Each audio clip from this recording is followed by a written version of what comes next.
സുപ്രസിദ്ധ സാഹിത്യ നിരൂപകനായിരുന്ന professor M Krishnan Nair സാധാരണക്കാരായ എഴുത്തുകാരെയും വലിയ മഹാന്മാരായ എഴുത്തുകാരെയും സംബന്ധിച്ച് പറയുമ്പോൾ രണ്ട് പ്രയോഗങ്ങൾ ഉപയോഗിച്ചിരുന്നു.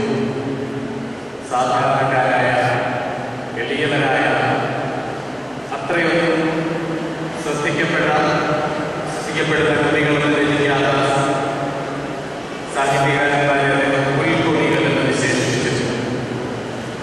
എന്നാൽ മഹത്തരങ്ങളായ ഗ്രന്ഥങ്ങൾ എഴുതിയ വളരെ കേൾവി കേട്ട ആളുകളെ സാഹിത്യകാരന്മാരെ നക്ഷത്രങ്ങൾ എന്നതൊക്കെ വിശേഷിപ്പിച്ചു. നമ്മളൊക്കെ പുൽക്കൊടികളാണ്. പക്ഷേ പരമ്പരയെ പോലെയുള്ള അമൂല്യ വ്യക്തിത്വങ്ങൾ നക്ഷത്രങ്ങളായി. പുൽക്കൊടികൾക്കും ഭാഗ്യം ലഭിക്കും. തലയുയർത്തി നോക്കാൻ നക്ഷത്രങ്ങളുടെ പ്രതാപൂരം കാണാൻ. പ്രിയപ്പെട്ടവരെ, വെറും പുൽക്കൊടികളായ നമുക്ക് പരമ്പരയെ പോലെയുള്ള ധ്രുവനക്ഷത്രങ്ങളുടെ പ്രതാപനയിലേക്ക് ഒന്നെത്തി നോക്കാനും അതിൽ നിന്ന് പ്രചോദനം ഉൾക്കൊള്ളാനുമൊക്കെ അവസരം ലഭിക്കുക എന്ന് പറയുന്നത് ഒരു വലിയ പുണ്യം തന്നെയാണ്. കുറെ വർഷങ്ങൾക്ക് മുമ്പ് പാമ്പാടിയിലൂടെ ഒരു അനുസ്മരണ സമ്മേളനം ചേർന്നു തിരുവനന്തപുരത്ത്. മുഖ്യ പ്രഭാഷകനായി എത്തിയ ഡോക്ടർ സുകുമാർ അഴീക്കോട് അവിടെ പറഞ്ഞത് എനിക്ക് ഓർക്കുന്നു. ഞാൻ പരമ്പരയെ എന്നല്ല വിളിക്കുന്നത്, പരിമളം തിരുവേദി എന്നാണ്. അദ്ദേഹത്തിന്റെ അസ്ഥികളിൽ നിന്ന് പോലും ഒമിക്കുന്നത് സുഗന്ധമാണെന്ന് ഞാൻ പറഞ്ഞാൽ ഒരുപക്ഷെ അക്ഷരാർത്ഥത്തിൽ അത് ശരിയല്ലായിരിക്കാം. എന്നാൽ ആലങ്കാരികമായ അർത്ഥത്തിൽ അത് ശരി തന്നെയാണ് എന്ന് സുകുമാർ അഴീക്കോട് പ്രസംഗത്തിൽ ഞാൻ ഓർമ്മിക്കുകയാണ്.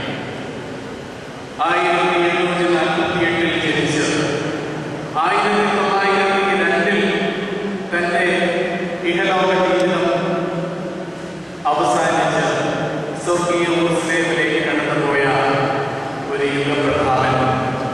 കഷ്ടിച്ച് 54 വർഷങ്ങൾ മാത്രം നീണ്ടു നിന്ന അദ്ദേഹത്തിന്റെ ജീവിതം.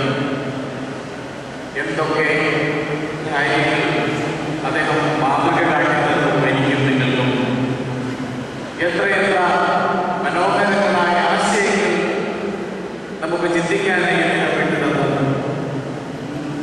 കേവലം 54 കൊല്ലങ്ങൾ കൊണ്ട് അനുഗ്രഹീതമായ ഒരു ജീവിതം,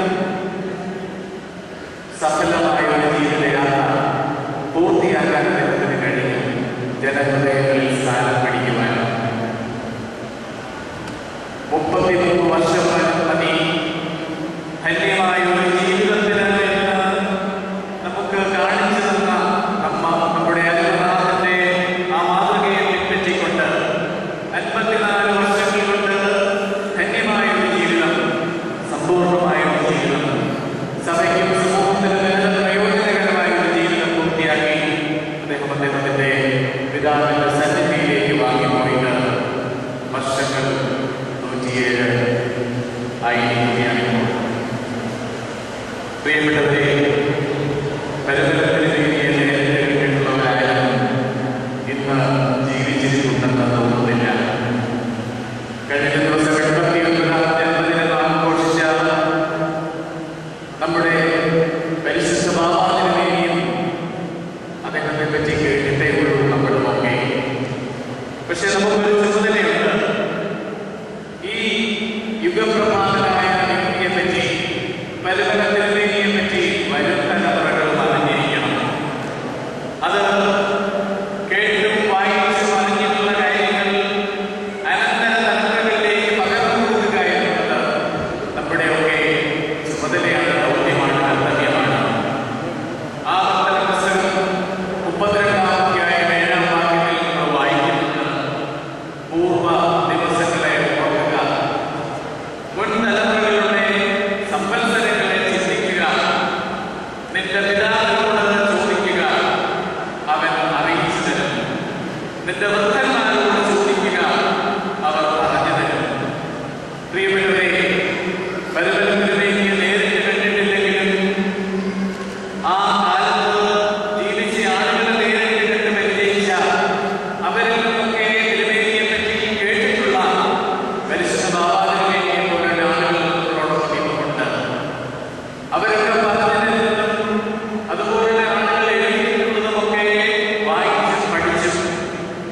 ബഹലത്തിൽ